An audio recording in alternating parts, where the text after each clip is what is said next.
On dit généralement que nos actions parlent plus fort que nos paroles, n'est-ce pas, hein? Vous avez déjà entendu ça, nos actions parlent plus fort que nos paroles, et je crois que c'est totalement vrai.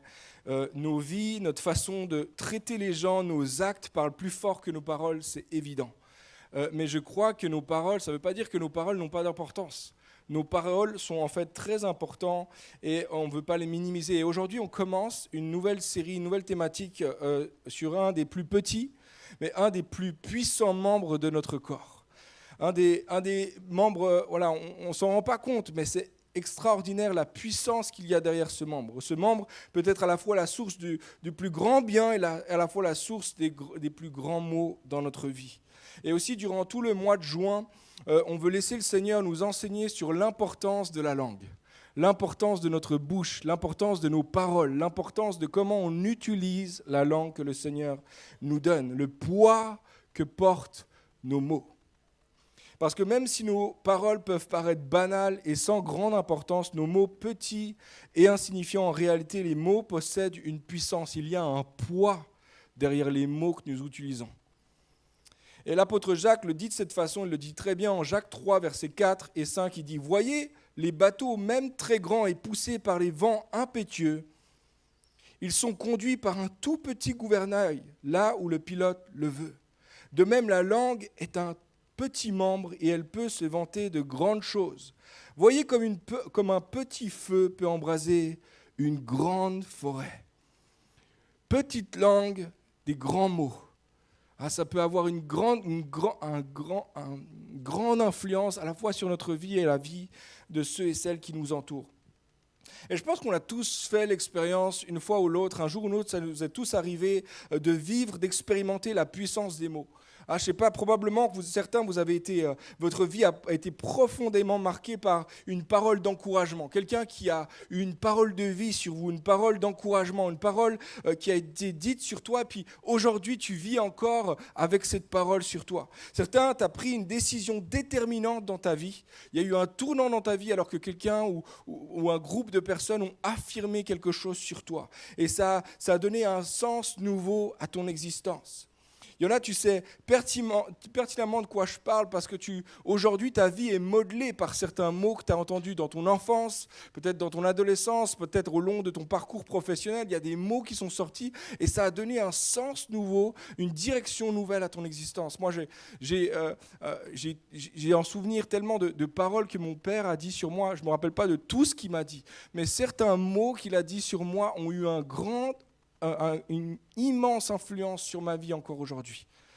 Je me rappelle aussi le jour de mon baptême ou quelques jours avant mon baptême, quelques-uns de la communauté priaient pour moi. Il y a quelques mots qui sont sortis, une parole qui a été donnée. Et encore aujourd'hui, elle a donné un sens, une direction à ma vie. Ma vie est impactée encore aujourd'hui par ces mots. Les mots ont une puissance. Maintenant, on sait que voilà, certains, vous avez entendu des mots de vos parents, certains, vous avez entendu des mots peut-être d'un professeur d'école, un maître d'apprentissage, un coach de sport, quelqu'un dans l'église, un frère, un grand frère, une grande sœur, quelqu'un qui a mis des mots sur ta vie et il y a eu une portée extraordinaire jusqu'à aujourd'hui.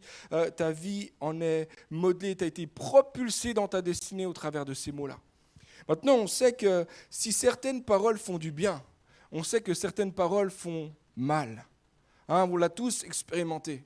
On a tous vécu ce moment où on a entendu une parole qui était clairement pas une parole de vie, une parole de mort, une parole de découragement, une parole de c'est fini, une parole cynique, d'impossibilité, une parole qui nous limite, qui nous handicape. Plusieurs ont entendu ces mots-là et encore aujourd'hui, ça a de l'affect jusqu'à maintenant, des années plus tard, des fois des dizaines d'années plus tard, la parole résonne encore.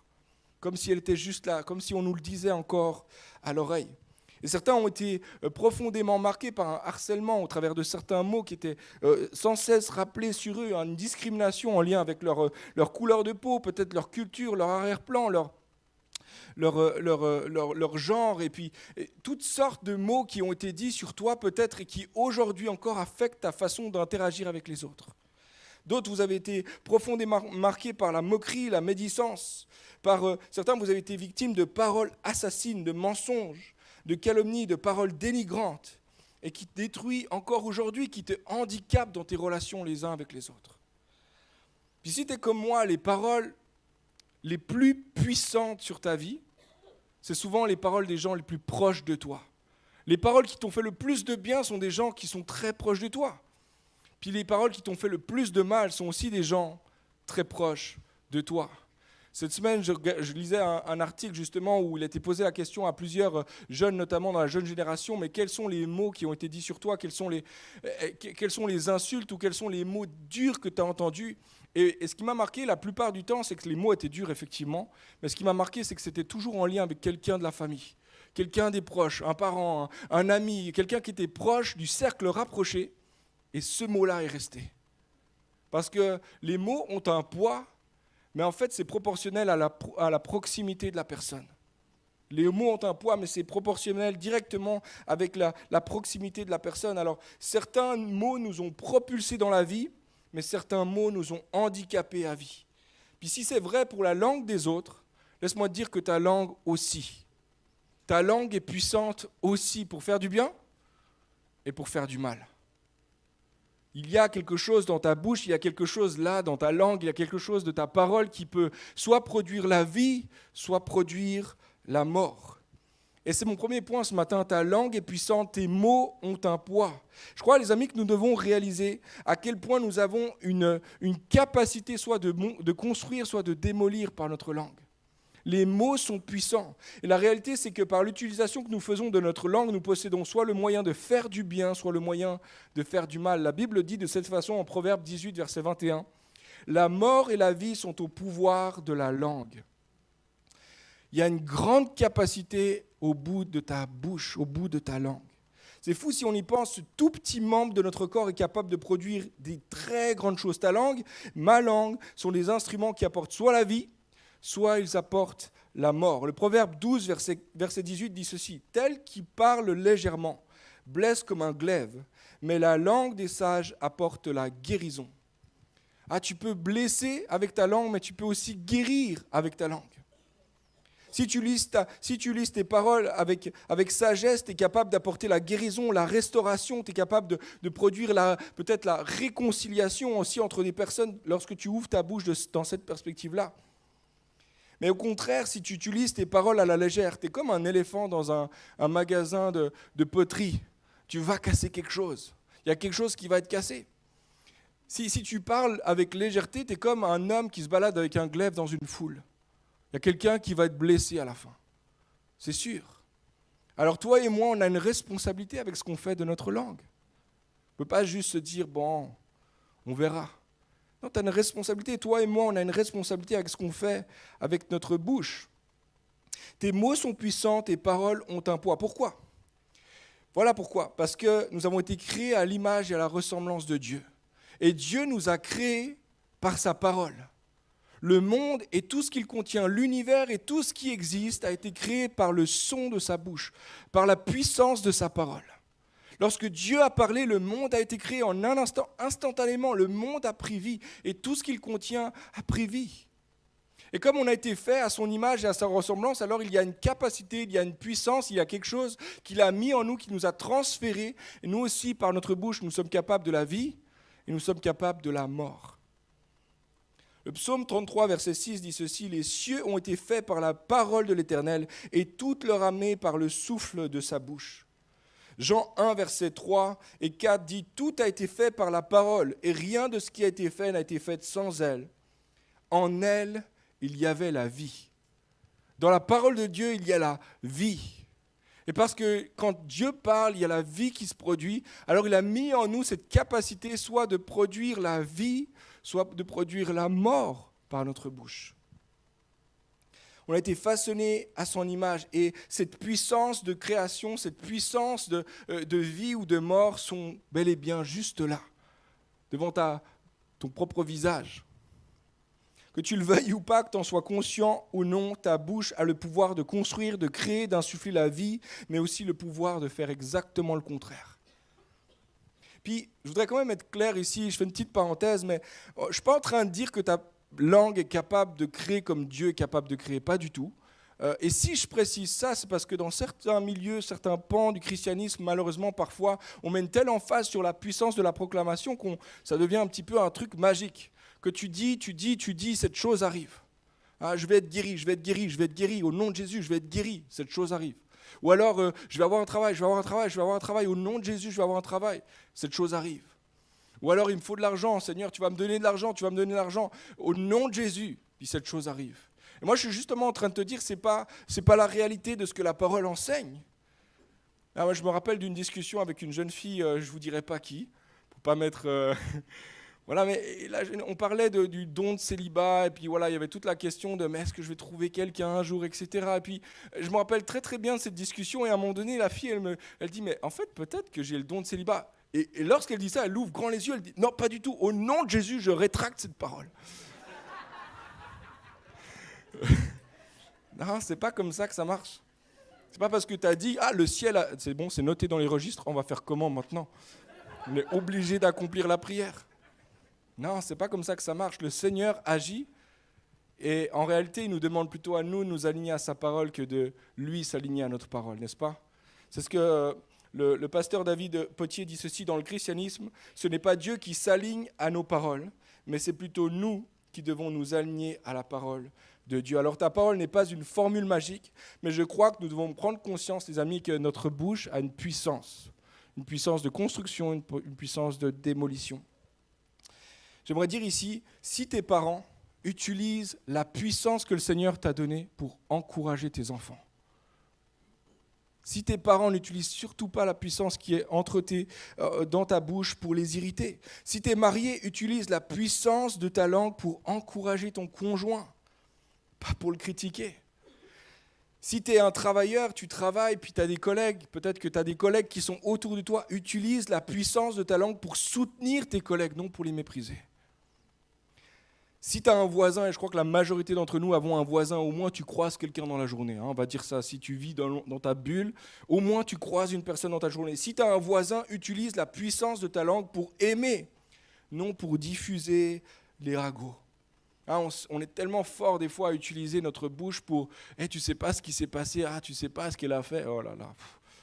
Et il y a une version chrétienne à ça, c'est « j'ai un sujet de prière à te confier ». Et on utilise le moyen de sujet de prière pour des fois balancer des petits ragots comme ça de « tu sais pas ce qu'il a fait ». On prie pour lui au nom de Jésus. Les amis, il ne faut pas que ça soit comme ça. Il ne faut pas que ça soit comme ça. Utilisons notre bouche, la puissance de la langue pour faire du bien, pour bâtir la vie des autres.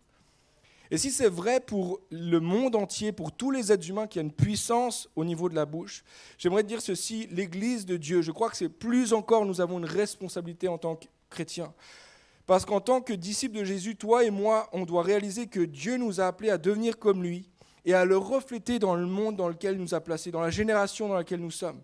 En tant que peuple de Dieu, ambassadeur de son royaume et porteur de son image restaurée, je crois que notre façon d'utiliser notre bouche devrait refléter le Dieu qui, lorsqu'il a parlé, il a créé la vie. Alors, on devrait refléter ce Dieu qui a créé par sa bouche, en tant que peuple de Dieu. C'est notre appel. On est appelé à utiliser notre bouche, non pour critiquer, démolir, détruire, mais pour bâtir, pour encourager, pour restaurer la vie des uns et des autres. C'est un bon moment pour dire Amen. En tant que disciples de Jésus et peuple de Dieu, notre façon de parler et la parole qui sort de notre bouche devraient toujours nous distinguer du monde. Toujours. Je réalise que ce n'est pas tout facile à faire parce qu'on vit dans une culture où on utilise la bouche, on utilise la langue, des fois pour faire du mal, en fait, très souvent pour faire du mal. Il y a un tel cynisme, un ton cynique tout le temps, il y a toujours un ton de moquerie, à peu près dans tout ce qu'on entend, les médias l'utilisent très souvent. Et je réalise que ce n'est pas tout simple à faire en réalité parce qu'on est imprégné de la culture dans laquelle on vit. On a été formé à l'image des Genevois. Mais en tant que Genevois, disciples de Jésus, on est appelé à devenir semblable, à être modelé par Jésus-Christ. À penser, à réfléchir et à parler comme Jésus. L'apôtre Jacques va même jusqu'à dire, Jacques 1, verset 26, « Si quelqu'un croit être religieux, ça veut dire s'il croit adorer Dieu, alors qu'il ne tient pas sa langue en bride, non, mais trompe son propre cœur, sa religion est sans valeur. » C'est à ce point-là que ta langue est importante. C'est à ce point-là devant Dieu que ta langue est importante. Alors ma question ce matin, en commençant, c'est ceci. Est-ce que ta façon de parler, ce qui sort de ta bouche contraste avec les gens autour de toi?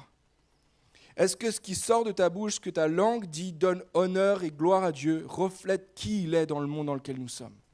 Ah, est-ce que ta bouche sert pour la gloire de Dieu? Et c'est une vraie question et je sais que ce n'est pas une réponse aussi rapide que la question est posée parce qu'en réalité, ça demande d'analyser un petit peu sa semaine. Mais moi, c'est ça que je vous propose. Dans les prochaines semaines, de réfléchir à votre façon de parler, aux mots qui sortent de votre bouche, à la façon d'interagir avec les gens. Parce que je crois qu'on est vraiment appelé à faire la différence par notre façon de parler, les amis. La question est importante parce que la parole de Dieu nous dit qu'entre construire ou démolir, il faut choisir. C'est mon deuxième point. Construire ou démolir, il faut choisir. Il faut choisir entre bénir et maudire. Il faut choisir entre louer et dénigrer. Ta bouche ne peut pas servir à la fois à construire et à démolir. Impossible. L'apôtre Jacques continue au chapitre 3, verset 9, il dit « Par la langue, nous bénissons Dieu notre Père et par elle, nous maudissons les hommes faits à l'image de Dieu. De la même bouche sortent la bénédiction et la malédiction. » Mes frères et sœurs, il ne faut pas que tel soit le cas. Il ne faut pas que ça soit comme ça. Il ne faut pas que de la même source sortent des eaux amères et des eaux douces. Il ne faut pas que de la même source sortent des paroles de vie et des paroles de mort. Entre bénir et maudire, il faut choisir. Entre construire et démolir, il faut choisir. Jacques nous met en garde de ne pas utiliser notre bouche à la fois pour bénir Dieu et à la fois pour maudire les hommes. Puis dans les églises, on utilise parfois ce langage, et peut-être certains, vous n'êtes pas familiers avec ça, mais que Dieu te bénisse. Ou recevez toutes les bénédictions de Dieu. Des fois, on termine nos cultes avec bénédiction. Et des fois, on ne sait pas tout à fait de quoi on parle lorsqu'on dit bénédiction. Le mot bénédiction, c'est simplement dire du bien d'eux. Alors lorsque je dis Dieu te bénisse, c'est que Dieu dise du bien de toi. Qu'il parle la vie sur toi. Sois béni, ça veut dire que Dieu parle bien de toi, que la parole de vie soit sur toi. Au contraire, maudire, c'est simplement parler mal de quelqu'un. Quelqu'un qui a été maudit, c'est quelqu'un dont on a mal parlé, quelqu'un qui a parlé la mort sur toi. Ça, c'est maudire. Alors l'apôtre Jacques dit ici, en réalité, et il confesse, notre langue sert parfois à bénir et parfois à maudire. Puis il dit, il ne faut pas que ça soit comme ça dans l'Église. Malheureusement, c'est comme ça. Partout dans le monde, c'est comme ça. On utilise la bouche à la fois pour faire du bien et à la fois pour faire du mal. Il ne faut pas que ça soit comme ça dans l'Église. Il faut qu'en tant que disciples de Jésus, nous utilisions notre bouche à la fois pour bénir le Dieu qui a créé toutes choses par sa bouche et à la fois pour bénir ceux qu'il a créés par sa bouche. La vérité, c'est que ce n'est pas aussi facile à dire qu'à faire. Je le disais tout à l'heure, notre culture, notre génération est tellement imprégnée de paroles, de paroles cyniques, de paroles critiques, de paroles méprisantes, de paroles décourageantes. Si vous êtes un petit peu attentif dans les médias, autour de vous même, la façon dont les gens se parlent entre eux, c'est frappant. Il y a quelque chose de négatif, il y a toujours quelque chose, même dans le ton, des fois ce n'est pas les mots, c'est le ton qui est juste cynique. Et je crois qu'on est appelé à faire la différence. Moi, je me rappelle la première fois que ma fille est revenue de l'école. Et voilà, évidemment, il y a toutes sortes d'influences à l'école. Et elle est revenue, et la première fois qu'elle a dit un gros mot à la maison. Et là, tout le monde s'est arrêté. Quoi? Comment elle a appris ça? Qui lui a dit ça? Et en fait, elle était innocente. Elle ne savait absolument pas de quoi il s'agissait. C'était un gros mot, mais vraiment un gros mot, là. Ce n'était pas un gentil petit gros mot, c'était un vrai truc. Et non, mais ça ne va tellement pas avec toi, Ellie. Et Ellie, elle ne comprenait pas, puis il y a eu des émotions qui sont sorties. D'un coup, elle dit, mais non, pourquoi non, mais j'ai entendu tellement de gens le dire à l'école, pourquoi on me dit ça ici à la maison? Pourquoi je ne peux pas faire comme les autres? Et notre réponse à Christina, c'était simplement, tu sais, les gens peuvent faire ce qu'ils veulent, mais nous, en fait, on est une famille, puis dans notre famille, on a certaines valeurs. Et nous, on fonctionne selon certaines valeurs, et toi aussi, tu portes notre nom. Et parce que tu portes notre nom, tu vas porter ces valeurs là où tu vas. De la même façon, toi et moi, on fait partie de la famille de Dieu. Et on porte les valeurs du royaume de Dieu. Et partout où nous sommes appelés à aller, nous sommes appelés à être ambassadeurs de Christ. Amen. Ça veut dire qu'on parle différemment. Ce n'est pas parce que le monde parle cynique qu'on parle cynique. Nous, on parle avec foi. Ce n'est pas parce que le monde parle avec mépris que nous, on parle avec mépris. Nous, on parle avec courage, avec encouragement. Amen. Lorsque les gens parlent tout le temps négatif, nous, on parle positif. Le Seigneur a quelque chose d'autre. Le Seigneur a quelque chose d'autre. Tu vas remplacer, lorsque tu commences à comprendre ça, les amis, imaginez 2 minutes si on commence tous là, et puis tous les chrétiens de Genève, on commence à avoir des paroles complètement différentes de ce que le monde dit. Imaginez l'impact qu'on pourrait avoir dans cette ville. Imaginez si tous les chrétiens de cette ville commençaient à remplacer toutes les paroles cyniques par la foi, à remplacer les paroles de mensonges par la vérité, à remplacer les critiques par l'encouragement, à remplacer l'ingratitude par la reconnaissance. Imaginez qu'est-ce que ça pourrait faire dans les entreprises, qu'est-ce que ça pourrait faire au niveau de l'État, qu'est-ce que ça pourrait faire dans les quartiers dans lesquels on vit. Et il y aurait une grande différence. Hein. Et je suis sûr que le monde dirait, mais qu'est-ce qui se passe avec ces gens-là? Moi aussi, je veux ce qu'ils ont. Moi aussi, je veux ce qu'ils ont. Entre construire et démolir, il faut choisir. J'aime la façon très pratique dont l'apôtre Paul va dire ces choses à l'église d'Éphèse. Au chapitre 4, verset 29, il dit « Qu'il ne sorte de votre bouche aucune parole mauvaise, mais s'il y a lieu, quelques bonnes paroles qui servent à l'édification et communiquent une grâce à ceux qui l'entendent. » Quand tu parles, assure-toi que ça encourage quelqu'un. Quand tu ouvres la bouche, assure-toi qu'il y a une grâce qui sort avec. Le mot grâce, c'est charis en grec, c'est cadeau, c'est un don. Assure-toi que lorsque tu parles, c'est comme un cadeau pour l'autre. Quand tu parles, waouh, j'ai l'impression que j'ai reçu quelque chose de l'autre. Ça, c'est ce que l'apôtre Paul nous encourage à faire. Quand tu parles, tes mots doivent bâtir les autres et communiquer la joie, la paix, la douceur, la tendresse, l'amour, la bonté qui caractérisent le royaume de Dieu. Et je crois que ce n'est pas pour rien que le verset juste après, verset 30, il est dit ceci. N'attristez pas le Saint-Esprit. Quand tu parles, assure-toi de dire des choses qui encouragent les autres. Assure-toi que c'est un cadeau pour l'autre. Mais surtout, n'attristez pas le Saint-Esprit. Puis ensuite, il va parler de paroles de calomnie, de paroles de mensonges, de paroles de... etc., etc. Et il va dire, c'est comme ça qu'on attriste le Saint-Esprit. Et les amis, des fois, on s'imagine qu'attrister le Saint-Esprit, c'est complètement autre chose. Des fois, on prend ce verset-là et puis on le sort complètement de son contexte. Mais là, il dit, il y a un lien direct entre ta langue et le fait d'attrister le Saint-Esprit. N'attristez pas le Saint-Esprit. Alors ma question, est-ce que ta langue est un instrument pour construire la vie des autres ou un instrument de destruction? Est-ce que c'est un instrument de bénédiction ou un instrument de malédiction? Les amis, on ne peut pas venir le dimanche matin et louer Dieu et puis le mardi matin au bord du café commencer à critiquer les collègues. Impossible. C'est impossible, inconcevable pour Dieu. Inconcevable pour Dieu. Pour Dieu, il est impossible à la fois que tu le bénisses, là dans ton groupe maison, on parlait de Dieu, waouh, il est grand, il est bon, tu donnes témoignage le mardi soir et puis le jeudi matin, tu es en train de critiquer un tel ou un tel. Le patron, on n'en parle même pas. C'est inconcevable pour Dieu parce que lorsque tu parles mal de ton patron, en réalité, tu es en train de parler mal de Dieu qui l'a créé. Ta langue est puissante, tes mots ont un poids. Entre construire et démolir, il faut choisir. Et je termine avec cette dernière pensée. Le cœur du problème, c'est le cœur. Le cœur du problème, c'est le cœur. Si ce matin, par la grâce de Dieu, tu réalises que ta bouche n'apporte pas la vie, que tes paroles ne sont en réalité que souvent très négatives ou décourageantes ou un ton souvent cynique, et que ta bouche en fait est remplie de plaintes et de critiques, il faut que tu comprennes ceci. Le cœur du problème, ce n'est pas la culture dans laquelle tu vis.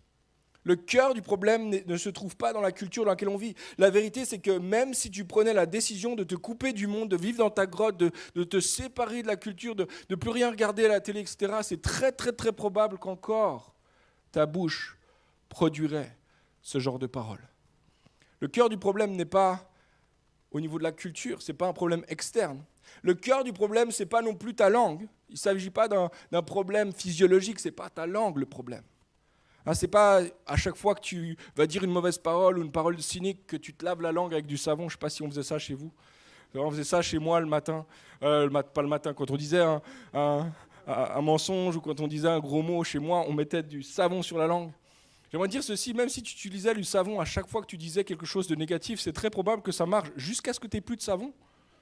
Quand tu auras de nouveau plus de savon, tu vas recommencer. Parce que le cœur du problème n'est pas la langue, elle n'est pas dans la culture. Le cœur du problème, c'est le cœur. Voici ce que Jésus va déclarer. Luc 6, verset 44. « Chaque arbre se reconnaît à son fruit, et on ne cueille pas des figues sur des épines, et l'on ne vendange pas des raisins sur des ronces. L'homme bon tire de bonnes choses du bon trésor de son cœur, et le méchant tire de mauvaises choses du mauvais trésor. Car c'est de l'abondance du cœur que la bouche parle. » C'est de l'abondance du cœur, ce qui déborde de ton cœur va remplir ta bouche. C'est de l'abondance du cœur que la bouche parle. Jésus dit qu'un problème de langue révèle en réalité un problème de cœur. Un problème de langue révèle un problème de cœur. Le fruit d'un arbre est directement connecté à la nature de l'arbre. Un figuier ne peut produire que des figues. De la même façon, les fruits de notre bouche sont directement connectés à l'état de notre cœur. La bouche et les paroles qui en sortent sont le débordement de ce qui remplit ton cœur. Alors si ta bouche, si dans les prochaines semaines, là, et alors qu'on va prier, on prie ça, c'est pas juste un matin, c'est pas juste un dimanche, là, on parle de ça pour plusieurs semaines. L'idée c'est qu'ensemble, on puisse, devant le Saint-Esprit, laisser l'Esprit nous scanner et dire, Seigneur, je veux changer, je veux évoluer, il y a quelque chose à vivre. Alors que tu vas prier cette prière, alors que de jour en jour, tu vas réaliser peut-être qu'il y a des paroles, il y a des mots, tu ne les utiliserais pas en réalité si le Seigneur était juste à tes côtés. Là, tu vas réaliser qu'en réalité, c'est ton cœur. Le problème, le cœur du problème, c'est le cœur, c'est pas ta bouche. En réalité, si on commence à traiter les symptômes au lieu du problème, en réalité, on ne va pas régler le problème du tout. Imagine si tu vas chez le docteur et qu'il fasse un mauvais diagnostic sur le problème, et au lieu de te prescrire en fait quelque chose qui va traiter la maladie, il va commencer juste à traiter les symptômes. Je ne sais pas si ça vous est déjà arrivé, vous allez chez le dentiste, vous avez un problème de dents, il y a une rage de dents, etc. Et puis le dentiste, il regarde, il dit « Je ne crois pas que c'est à l'intérieur de la bouche. Vous avez mal de tête, je vais vous donner des Ponstans. C'est bon, vous allez prendre simplement des Dafalgan, vous en prenez beaucoup. Prenez beaucoup de Dafalgan, ça va aller beaucoup mieux, vous allez voir. Puis ça marche quelques jours. Mais la réalité, c'est que ça va empirer dans la bouche. Et en réalité, quand tu n'auras plus de Ponstans, quand tu n'auras plus de Dafalgan, en fait, le problème sera encore là. De la même façon, si on traite seulement la bouche et les mots qui sortent de notre bouche à chaque fois qu'on dit que non, dis pas ça, ça ne marche pas. Parce que le problème n'est pas là. Le problème, il est là. La bouche est remplie de ce que le cœur déborde. Alors, si tu vas voir s'il y a quelque chose dans ta bouche ça sent mauvais, tu réalises que, oh punaise, j'ai encore dit des mots, j'ai encore parlé comme ça, etc. La réalité, c'est que ce n'est pas là le problème, c'est là. Si ta bouche produit un mauvais fruit, il faut traiter le cœur. On va aller à la prière dans quelques instants, et puis j'inviterai Patrick simplement à venir jouer quelques notes, mais Paul Tripp dit ceci, nous n'avons pas un problème de communication, de langue, de vocabulaire, mais un problème d'un cœur pécheur. Aussi, le problème est beaucoup plus profond et beaucoup plus complexe à traiter que s'il s'agissait simplement d'un réglage de parole. Si c'était seulement un réglage de parole, ce serait facile.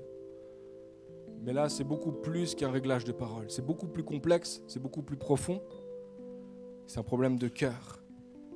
C'est pas juste un réglage de vocabulaire, c'est pas juste un changement de style de communication, sois juste un tout petit peu moins énervé quand tu parles.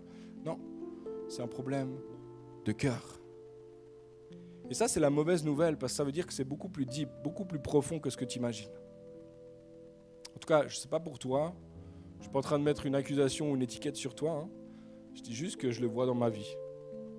Je le vois dans ma vie. Puis j'ai l'impression que je suis un échantillon, puis qu'il y en a d'autres, comme moi. Ça, c'est la mauvaise nouvelle. Ça veut dire que ça va demander un vrai travail avec le Saint-Esprit. La bonne nouvelle, c'est que Dieu est tellement focalisé sur ton cœur. En fait, lui, il s'intéresse beaucoup moins à ta bouche qu'à ton cœur. Alors, oui, ta bouche reflète ce qui se passe dans ton cœur. Mais lui, il a comme les yeux sur ton cœur. C'est le centre de gravité de l'attention de Dieu. Sa préoccupation, c'est ton cœur. Dieu voit nos cœurs, puis comme un bon médecin, il sait comment faire. Il sait comment traiter à la racine, comment transformer profondément le cœur afin que la bouche change. Il sait comment guérir le cœur qui a été blessé par des paroles de mort. Il y a peut-être quelqu'un qui a vécu des paroles de mort et encore aujourd'hui ça t'empoisonne. Et Dieu sait guérir ton cœur. Dieu sait faire ça. Dieu sait comment soigner le cœur rempli d'amertume et de non-pardon. Dieu sait comment soigner le cœur rempli de désespoir, de cynisme. Il sait comment amener l'espoir dans ton cœur. Dieu sait comment transformer un cœur débordant de colère et de critique. Dieu sait comment purifier nos cœurs de la souillure du péché et de tout ce qui nous rend captifs. Dieu sait faire ça. Dieu sait purifier nos cœurs en profondeur. Dieu sait changer nos cœurs durs en cœurs doux. Et il le fait par son esprit en nous. Il sait comment nous rendre tendres, débordants de reconnaissance. Il sait comment changer la source. Il sait comment transformer la source. Dieu dit ceci au travers du prophète Ézéchiel, il dit ceci, « Je répandrai sur vous une eau pure, et vous serez purifiés. Je vous purifierai de toute souillure et de toutes vos idoles. Je vous donnerai un cœur nouveau, et je mettrai en vous un esprit nouveau. J'ôterai de votre corps le cœur de pierre, et je vous donnerai un cœur de chair. Je mettrai mon esprit en vous, et je ferai en sorte que vous suiviez mes ordonnances, et que vous observiez et pratiquiez mes lois. Ça, c'est la bonne nouvelle. Mauvaise nouvelle, ce n'est pas juste un problème de langue, c'est beaucoup plus profond. Excellente nouvelle, Dieu sait comment faire. Dieu sait comment traiter le problème. Il a la solution. Et ça, c'est la bonne nouvelle de l'Évangile. Il sait comment transformer un cœur dur en un cœur tendre pour lui. Puis dans les prochaines semaines, on va explorer comment passer de la critique à l'encouragement, comment passer du cynisme à la foi, du mensonge à la vérité. On va regarder le comment. Mais en commençant ce matin cette série, je crois qu'il faut commencer par le commencement, par la fondation. Et simplement, si vous êtes d'accord avec moi, on n'est pas dans un message, on ne termine pas une série, on n'est pas en train de terminer quelque chose, on commence simplement à réfléchir sur la question. Si vous êtes d'accord, si vous êtes à l'aise de le faire, simplement de vous lever à votre place. Si ça vous parle, si c'est quelque chose pour lequel vous êtes d'accord, vous êtes en accord avec moi, simplement de vous tenir sur vos pieds et de dire « Seigneur, moi je suis prêt à vivre la transformation que tu vas opérer dans mon cœur. Je suis prêt à me laisser voir à toi, à me laisser complètement voir mon cœur tel qu'il est devant toi. Et si tu veux le transformer, fais-le, Seigneur. Je suis disposé à être transformé afin que ma bouche commence à parler un nouveau langage. Parce que ton cœur sera nouveau, ton langage sera nouveau. Parce que ton cœur sera nouveau, ta vie sera nouvelle. Peut-être qu'il y a quelqu'un ce matin, c'est la première fois que tu fais une démarche comme ça. On est tellement content que tu le fasses avec nous. Gloire à Dieu. Et on veut marcher ensemble dans les prochaines semaines avec humilité, parce que personne n'est parfait dans ce lieu. Puis on dit en fait ensemble devant Dieu, viens là où je suis imparfait, là où je suis limité, là où je suis complètement dépassé, là où je n'arrive pas, là où je suis malade, viens là. Je ne veux pas le cacher, je veux te le montrer, Seigneur. Oui, Seigneur, on est devant toi ce matin avec tous les amis qui sont là, présents dans ce lieu. Communion aussi avec ceux et celles qui ne sont pas là ce matin, mais on est là devant toi et nous avons entendu ta parole. Merci parce que, oui, si tu mets le doigt sur quelque chose ce matin, ce n'est pas pour nous enfoncer ou pour nous détruire. Au contraire, c'est pour produire la vie en nous, pour changer quelque chose en nous qui va produire la vie. Et vraiment, je te bénis, Saint-Esprit, parce que c'est toi qui parles, parce que c'est toi qui nous encourages à marcher dans tes voies, parce que tu nous changes en profondeur. Si nous sommes sur nos pieds ce matin, c'est parce que nous réalisons, Seigneur, que nos cœurs ont besoin d'être touchés à nouveau par toi. Peut-être qu'il y a quelqu'un ce matin, tu as été profondément heurté par des paroles. Il y a eu des paroles de mort sur toi, peut-être dans ta tendre enfance. Des paroles de destruction, des paroles qui t'ont paralysé et qui te paralysent encore jusqu'à aujourd'hui. Si c'est ton cas ce matin, j'aimerais proclamer que le Seigneur est en train de te restaurer, qu'il va te restaurer, qu'il est en train en ce moment de commencer son œuvre de restauration dans ton cœur et que ces paroles de mort vont être remplacées par la vie. Ce n'est pas une formule magique, mais le Saint-Esprit a agi en ce moment. Il a agi par sa puissance, avec tendresse. Alléluia, Seigneur. Merci parce que tu restaures celui qui a été brisé. Tu restaures celui qui a été détruit par la parole. Merci Seigneur parce que tu restaures un cœur complètement brisé devant toi. Et Seigneur, nous sommes là et plusieurs se sont levés simplement en disant « Mais je reconnais que dans ma vie, il y a des limites. Il y a des choses que je dis, il y a des paroles qui sortent de ma bouche qui révèlent en fait un état de cœur qui n'est pas top, qui n'est pas sain, qui n'est pas sain et sain. Et Seigneur, je suis avec mes frères et sœurs, on est devant toi et on te demande vraiment par ton esprit, par ta grâce, viens Seigneur guérir nos cœurs, changer nos cœurs, transformer en profondeur nos cœurs. Viens Seigneur donner une nouvelle forme à nos cœurs. Viens Seigneur attendrir nos cœurs. Viens Seigneur guérir un cœur malade. Enlever toute amertume, tout non-pardon. Détruire toute l'œuvre de Satan par ses mensonges Seigneur et restaurer la vérité dans nos cœurs. Seigneur, nous nous attendons à toi. Alors que nous démarrons cette série au long du mois de juin, Seigneur, nous prions que tu viennes faire une œuvre en profondeur dans nos vies. Afin que ton nom soit glorifié, afin que les gens autour de nous puissent connaître qu'il y a un Dieu que lorsqu'il parle, il donne la vie, que nous reflétons ce Dieu-là. Seigneur, fais cette œuvre en nous, agis non pas sur la base de nos œuvres, mais sur la base de ta grâce et ta grâce seule, Seigneur. Au nom de Jésus-Christ, j'ai prié. Amen. Amen. Gloire à Dieu. Est-ce qu'on peut applaudir le Seigneur ce matin ?